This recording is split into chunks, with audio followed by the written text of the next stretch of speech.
Assalamualaikum warahmatullahi wabarakatuh. Tepangkeun nami Abi Salwa Samrotul Puada di kelas 8. Abi di dieu bade ngajelaskeun tentang novel. Dina novel aya pengertian novel, sejarah novel, pengarang novel, sareng unsur-unsur intrinsik. Nu kahiji nyaeta pengertian novel. Novel nyaeta karya sastra dina wangun lancaran atawa prosa.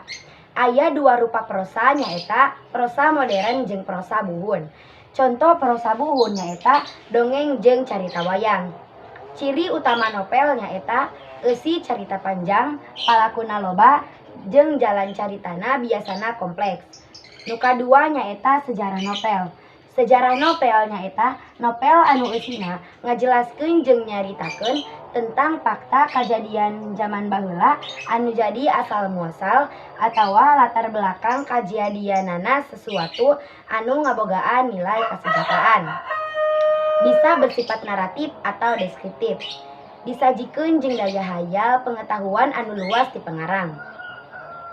Carita nu aya dina novel biasana mangrupa carita rakyat sentris, realistis, bahan caritana dicokot tina kahirupan nu aya di rakyat sakitar.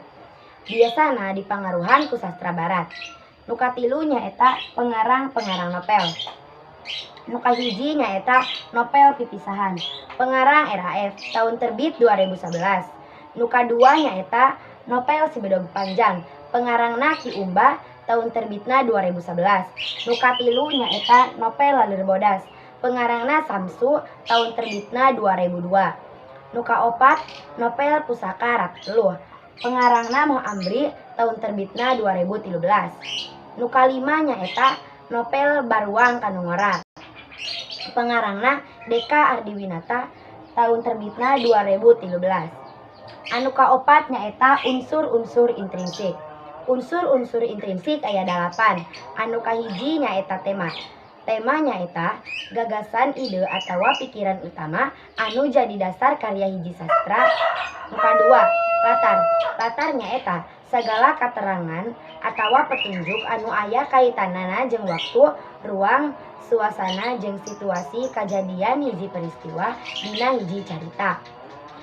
Aya 3 unsur anu pokok dina latar, nyaeta latar tempat, latar waktu, jeung latar suasana. Nu katilu nyaeta galur. Galur nyaeta runtuyan carita anu dibentuk ku tahapan-tahapan kajadian nu aya nepi ka bentuk hiji carita. Nu kaopat nyaeta tokoh. Tokoh nyaeta jalma-jalma anu dicaritakeun jeung loba nyadak peran dina carita. Tokoh dibagi jadi 3, nyaeta protagonis nyaeta tokoh utama, antagonis nyaeta tokoh penentang atawa lawana tokoh utama, tritagonis nyaeta jadi panengah dina tokoh utama jeung tokoh lawan. Nu kalima nyaeta perwatakan.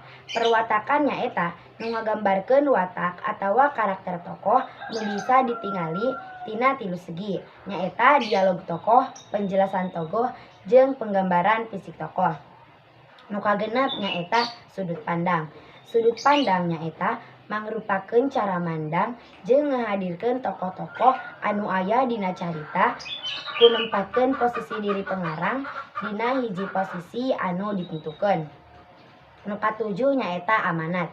Amanat nyaeta pesan atawa nasehat anu rek ditepikeun ku pengarang lewat carita.